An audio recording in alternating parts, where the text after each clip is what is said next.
أحلى جاتوه شاتوه ده والّا إيه؟ تعالوا نعمل جاتوه شاتوه في البيت، والمكونات موجودة كلها في البيت وهنستخدم الخلاط بس، متنسوش بقى لو عجبتكم الوصفة تعملوا لي لايك وشير واشتراك في القناة. هنستخدم بقى الخلاط هنحط فيه كوباية من السكر، كوباية إلا ربع من الزيت، كوباية من الحليب، وربع كوباية من الكاكاو، ده كاكاو خام أسباني غامق من عند العطار، أنا باحط منه ربع كوباية لأنه بيكون مر جدًا.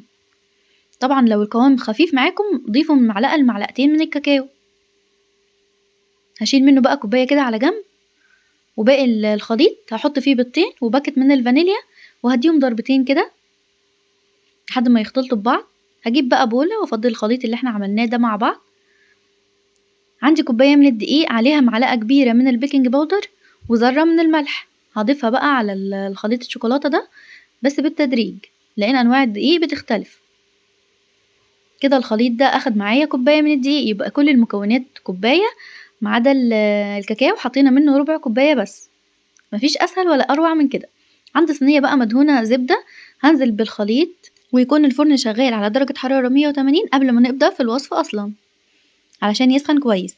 هعمل خطوط بقى بالخلة كده رايح جاي علشان الوش الكيك ما يشققش، ودخلها فرن سخن على درجة حرارة 180 واعمل لها اختبار بقى بالخلة في النص الكيك كده، لو طلعت نضيفة معاكم يبقى الكيك كده استوى.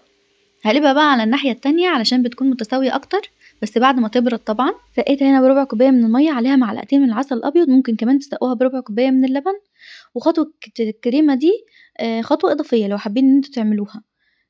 كوباية من الكريمة، كريم شانتيه الخام، عليها نص كوباية من المَيّة ونص كوباية من السكر واضربوهم كويس أوي لحد لما تعمل معاكم طبقة الكريمة دي. بعد ما تفردوا الكريمة على الكيك بالشكل ده لازم تحطوها في التلاجة ساعة أو في الفريزر لمدة نص ساعة عشان الكريمة تتماسك، ولما تنزلوا بالشوكولاتة ما يسيحوش في بعض. كده عملت صوص الشوكولاتة ده يعني خففته شوية كده بمعلقتين كبار من اللبن، وبدأت إن أنا ضيفته على الكريمة بالشكل ده. شكلها جميل جدًا ويفتح النِفس وما بتاخدش وقت خالص صدقوني، هي كل وقتها بس لمّا الكريمة تقعد في التلاجة ساعة عشان تتماسك. شكلها يفتح النِفس وطعمها خطير وبتعجب الأولاد جدًا، جدًا. جربوها وقولوا لي رأيكم إيه في الكومنتات، ما تنسوش لو عجبتكم الوصفة تعملوا لي لايك وشير واشتراك في القناة. مع السلامة.